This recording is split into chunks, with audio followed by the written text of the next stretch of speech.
Vegetable Police is very stupid, and he's very ugly. And he lives in a world where, tragically, I don't say this without sympathy. It's easy for me to sympathize with him. He compares himself to the brotherhood of people on YouTube, the brotherhood of people on Instagram, and especially his little demi-monde, the brotherhood of people in Chiang Mai, Thailand, making money out of YouTube and Instagram who were vegan, right? That was the category he put himself into. And he's the ugliest and he's the stupidest of them all.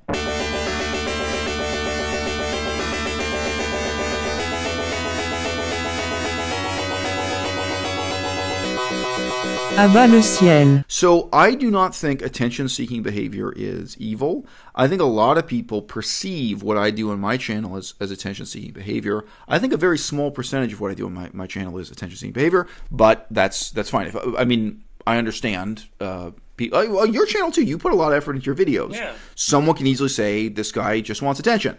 Some percentage of what you're doing here and exhibiting yourself on the internet is what. So I just start with that concession. Now, with that having been said, I noticed when Kasumi Kriss showed up at the anti-vegan protest, her first anti-vegan protest, with spherage. One of the things she said, she stood there and said in English, "Wow, isn't it amazing? It's getting so much attention." And everything about that moment and her being there and her tone of voice and saying that, I thought, that's what this is all about for you. And, I utterly despise Vegetable Police. When we were both in Chiang Mai, I offered to meet up with him. I offered to have a boxing match with him. Like a charity boxing match. Nobody would have gotten hurt, would have done it in a gym. And I said, look, why don't we have a boxing match? And whoever wins gets to pick one book that the loser has to read and do a book review video of. That was which I think is a cool boxing match nice. for a loser. Yeah. And, he made pro-Nazi Holocaust-denying videos in the past, which I criticized him for. I thought my criticism was quite mild, but I know my criticism really impacted him. He really felt hurt that I had criticized him for that. Well, are you surprised? But that all of that behavior, it's attention-getting behavior. That guy, he had no sincere interest in the history of World War II. He had no sincere interest in the history of fascism or the Holocaust or anything else. His interest was in getting attention, which is what I said in my criticism of him. What motivates Kasumi Kriss? She is lying to herself much more than she's lying to her audience. She claims veganism made her weak. I had the screenshots of her bench pressing and deadlifting, doing these things. Right. Yeah, she was bragging, I did my personal squatting record, deadlifting record. She had weightlifting videos as a vegan doing this stuff, So, and now she says when she became vegan, she lost all her muscle tone and, couldn't lift any weight. Well, you yourself produced video evidence. But what motivates that? Fundamentally, it is attention-seeking behavior. So whether you regard that as good or evil is probably irrelevant. I think it's I think it's part of the human condition. It is what it is, and I know that comes off as tautological in nature, but it is what it is. Like my friends and I, my subscribers, right? I hang out with them in Discord all the time, and they would tell me how they used to love Vegetable Police's videos way back when because they were original, they were different, it was something to watch.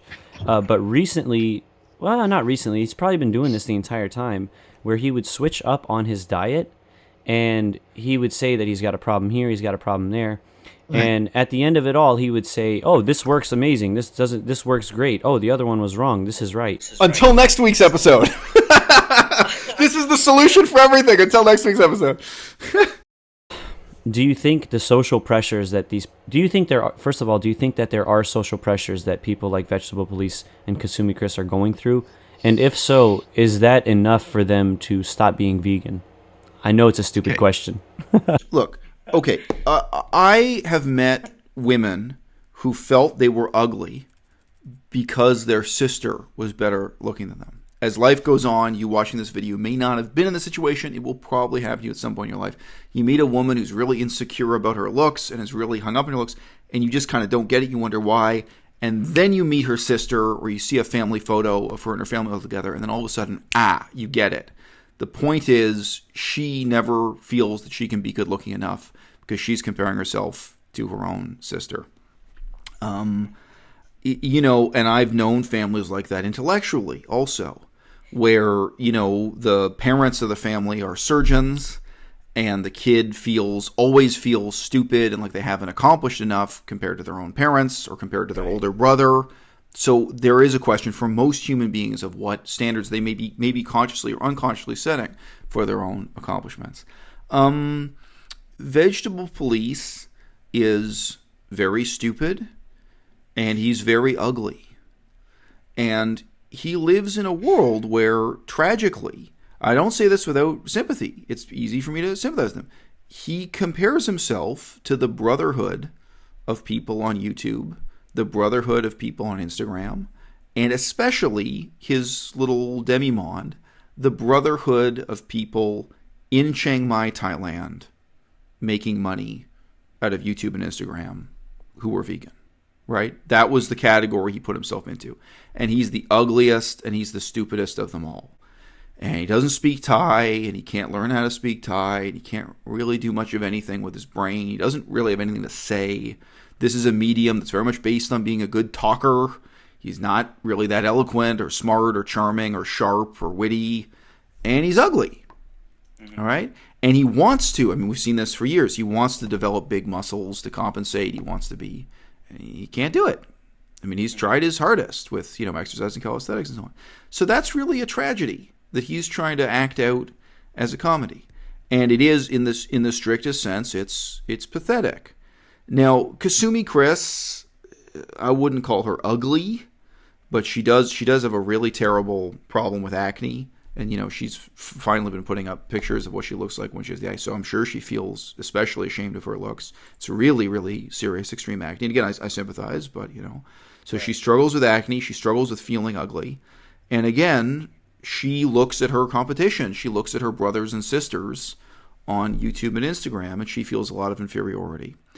So that's the struggle. I mean, that's the struggle psychologically. And for those people, these two you mentioned, I think for thousands of others, of the most visible people in the vegan movement and most visible people on Instagram and YouTube generally, that's the kind of psychology they bring to it. That's the kind of competition or struggle they're in. And the struggle is not to save the planet. The struggle is not to lobby government for social change. I mean, it's not. That's not how they see themselves.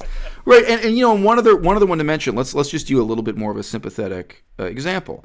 So Henya of Henya Mania, she started out being someone like your friend Maria. Henya started out being a really firebrand street protest, street theater activist kind of person, and you know, she obviously struggles with her weight, struggles with her looks. She was born with a condition where she has really terrible teeth. She's talked about that. She was born with some kind of digestive disorder. She has a long history of psychiatric problems and getting on various antidepressants. She has all these problems, and she comes on YouTube, and she feels like she's suddenly in a competition for who's the prettiest and who's the smartest. And she seemed to completely lose her moral compass and sense of purpose in terms of vegan activism, which in her case she did have at the beginning. She was a legitimate activist at the start.